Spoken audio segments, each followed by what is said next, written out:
भाई और बहनों, एक कहावत है कि दो हाथियों की लड़ाई में चूहों के द्वारा पक्ष या विपक्ष की भूमिका निभाना कोई मायने नहीं रखती है। अगर दो हाथी आपस में लड़ रहे हों और चूहे बीच में बेवजह जाकर कहें कि साहब हम भी आपके पक्ष में खड़े होकर लड़ेंगे, तो चूहे ना तो पक्ष में शोभा देते हैं ना विपक्ष में शोभा देते हैं। तो सतलोक आश्रम मैनेजमेंट हरियाणा उन चूहों की भांति है जो हरियाणा की दो खाप पंचायतों के बीच में दरार डालने की कोशिश कर रहा है। ये दो पंचायतें हाथियों के समान हैं और सतलोक आश्रम मैनेजमेंट हरियाणा चूहों के समान है, क्योंकि भाई और बहनों, हम आध्यात्मिक मार्ग में चल रहे हैं, भक्ति मार्ग में चल रहे हैं। और भक्ति मार्ग में गुरुदेव भगवान ने बताया कि बच्चों, तुम भेड़ियों के बीच में रह रहे हो, भेड़ियों के बीच में। संसार को, जगत को जो भक्ति नहीं करते, बकवाद करते हैं, जो सतगुरु की शरण में नहीं हैं, वो चाहे कितने अच्छे इंसान क्यों ना है, सतगुरु रामपाल जी ने उनको भेड़ियों की संज्ञा दी है। और हम संगत वालों को आगाह किया है कि बच्चों, तुम भेड़ियों के बीच में रह रहे हो, भेड़ियों के बीच में। और भेड़ को भेड़ियों के बीच में कितनी सावधानी से रहना चाहिए। जिस प्रकार एक जीभ, एक जिव्या दांतों के बीच में कितनी सावधानी से रहती है, अपना कार्य भी करती है, परंतु कभी दांतों के बीच में नहीं आती है। और कभी कभार हल्की सी दांतों के बीच में आ जाती है तो कितनी पीड़ा होती है, आप और हम सबको पता है। तो भाई और बहनों, जबरदस्ती एंट्री सतलोक आश्रम मैनेजमेंट हरियाणा ने हरियाणा की खाप पंचायत में की। अर्थात जो लोग सतगुरु रामपाल जी के एक नारे को बुलंद करते हैं कि जीव हमारी जाति है, मानव धर्म हमारा, हिंदू मुस्लिम सिख ईसाई धर्म नहीं कोई न्यारा, इस नारे को बुलंद करने वाले सतलोक आश्रम कमेटी वाले आज खुद हरियाणा में जातिवाद का जहर घोल रहे हैं। हरियाणा के आपसी भाईचारे को बिगाड़ने का काम कर रहे हैं, दरार डालने का काम कर रहे हैं। इन सतलोक आश्रम कमेटी वालों को कोई शर्म है ही नहीं, इनको कोई इज्जत है ही नहीं। ये कभी तो राजस्थान के गैंगस्टर यानी गुंडे आनंदपाल सिंह की सीबीआई जांच का समर्थन करने के लिए राजपूत करनी सेना की रैली में शामिल हो जाते हैं। इन्हें शर्म ही नहीं है कि हम भगत हैं। अरे संतों का गुंडों की सीबीआई जांच से क्या मतलब। लेकिन राजपूत करनी सेना की रैलियों में जाकर बैठ गए, बेशरम आदमी। इधर हरियाणा में मामला गरमाया हुआ है, दो पंचायतों का आपस का मामला है। वो इस कोशिश में है कि हम भाई आपस में मिल बैठकर इस मामले को सुलझा लें। सरकार ने भी एक एसआईटी जो है वो गठित कर दी। और ये सतलोक आश्रम कमेटी वाले बिन बुनाए मेहमान की तरह बेवजह और डिगल की पंचायत में, एलावत पंचायत में पंकज एलावत के पक्ष में जाकर बैठ जाते हैं। अब ये गए क्यों भाई और बहनों? किसी भी पंचायत में सतगुरु रामपाल जी के भक्तों का जाना उचित नहीं है। सतगुरु रामपाल जी के भक्ति विधान अनुसार अब हमने ये झूठा भाईचारा निभाना नहीं होता है। अरे असल में भाईचारा क्या है भक्तों के लिए? सतगुरु रामपाल जी ने बताया कि जो तुम्हारे भगत भाई हैं, जो सतगुरु की शरण में हैं, जो शत भक्ति कर रहे हैं, वो असल में तुम्हारे भाई हैं। ये जगत वाले हमारे भाई नहीं हैं। रिश्तेदार भी असल में हमारे भाई नहीं हैं, क्योंकि वो काल प्रेरणा से चल रहे हैं, भक्ति से विमुख हैं। तो गुरुदेव ने बताया कि जो तुम्हारे अपने गुरु भाई बहन हैं, जो तुम्हारे भगत भाई हैं, वो तुम्हारे असली भाई हैं। बाकी सब काल बलि का चारा है। भाईचारा की क्या परिभाषा बताई गुरुदेव ने? जो तुम्हारे भगत भाई हैं वो है तुम्हारे असल में भाई, बाकी सब काल का चारा है, काल का चारा। इसलिए सतगुरु रामपाल जी के भक्तों ने जगत वालों के साथ में नहीं निभाना झूठा भाईचारा।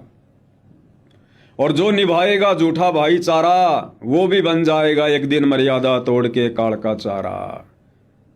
तो संगत ने करना चाहिए थोड़ा विचारा।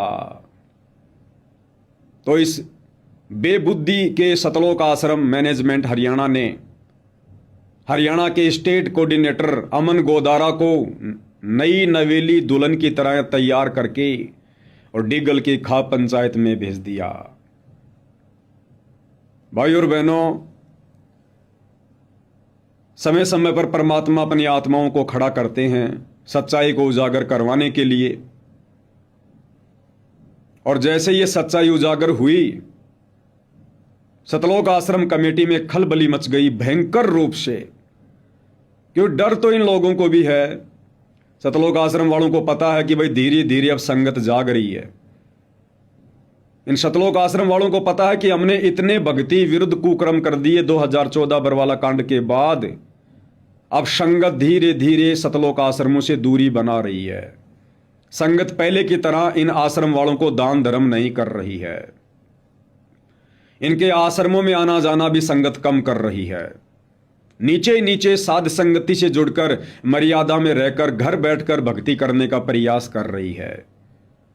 और संगत ने सोच लिया कि जब सतगुरु रामपाल जी जेल से आ जाएंगे उसके बाद हम कहीं जाएंगे, तब तक हम घर बैठ के भक्ति करेंगे। तो इन सतलोक आश्रम वालों में भयंकर तरीके से खलबली मच गई कि अगर ये सच्चाई संगत तक पहुंच गई तो मामला डगमगा जाएगा। तो आनन फानन में हरियाणा के स्टेट कोऑर्डिनेटर अमन गोदारा को अपनी सफाई देनी पड़ गई। आप मामले की गंभीरता को समझिए, मामले की गंभीरता को समझिए भाई और बहनों। संगत किस कदर सतलोक आश्रमों से हट रही है। स्प्रिंग को आप एक हद तक दबा सकते हो, जिस दिन छोड़ोगे उतनी गति से ऊपर उठेगी। तो ये परमात्मा की संगत है। भले ही वर्तमान में भेड़चाल में चल रही है, लेकिन तत्व ज्ञान इनके हृदय में है। कभी न कभी तो ज्ञान अंगड़ाई लेगा। और जिस दिन ये ज्ञान अंगड़ाई लेगा,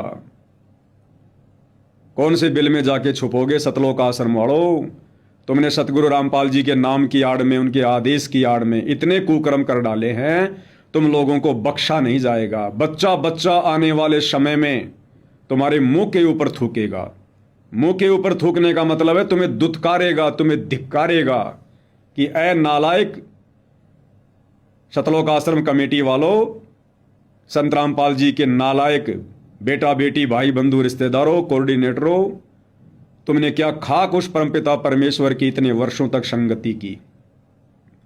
क्यों उनके चरणों में पड़े रहे वर्षों तक। तुम दिन में इन आश्रमों में सतगुरु की शरण में रहकर 50 बार उनको दंडवत किया करते थे, 50 बार तुम्हें सतगुरु आशीर्वाद दिया करते थे। नालायकों, उस आशीर्वाद ने तुम्हारे ऊपर क्या काम किया। तुम लोगों ने भी सतगुरु की गैर हाजिरी में बरवाला कांड के बाद अपनी मर्यादा तोड़वाई और नादान संगत की भी मर्यादा तोड़वाकर जमकर ऐसी की तैसी करवाई। धिक्कारेगा समाज तुम्हें आने वाले समय में।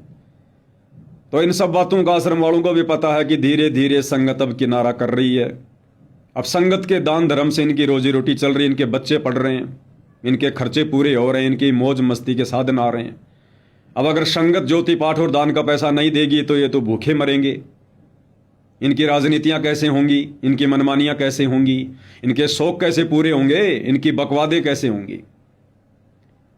तो आनन फानन में सतलोक आश्रम हरियाणा के स्टेट कोऑर्डिनेटर अमन गोदारा को वीडियो बनाकर सोशल मीडिया पर डालना पड़ा, सफाई देनी पड़ी। लेकिन भाई नकल में भी अकल की जरूरत होती है।